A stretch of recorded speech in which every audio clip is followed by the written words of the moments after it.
સુરત મહાનગરપાલિકાની સ્થાનિક સ્વરાજ્યની ચૂંટણી માટે આજે મતદાન પ્રક્રિયાનો પ્રારંભ થયો છે।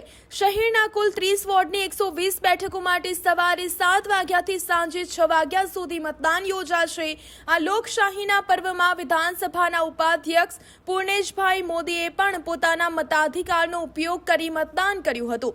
તેમણે અન્ય મતદારોને પણ જાગૃત રહીને વહેલી તકે મતદાન કરવા માટે અપીલ કરી છે। મતદાનની પ્રક્રિયા શરૂ થઈ ગઈ છે। 7 વાગ્યાથી મતદાન મથક ઉપર લોકોની લાઈન લાગી છે, પરંતુ અત્યારે આપણે બધાનું એક જ નેમ છે, બધાનું એક જ કહેવાનું છે કે ગરમી હોય, આપ વહેલામાં વહેલા ઠંડકના સમયમાં આવીને પોતાનું મતદાન કરો, વહેલી સવારે કરો, ઝડપથી કરો।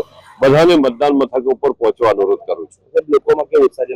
ગજબનો ઉત્સાહ આપ જોઈ શકો છો। આ તૈયારીઓ જબરજસ્ત છે, કશું કોઈ કચાશ નથી। આપ મંડપ પણ જોઈ શકો છો, પાણી પીવાનું પણ ઉપલબ્ધ કરાવ્યું છે, બેસવાની વ્યવસ્થા છે। મતદારો માત્ર મતદાન મથક પર પહોંચે।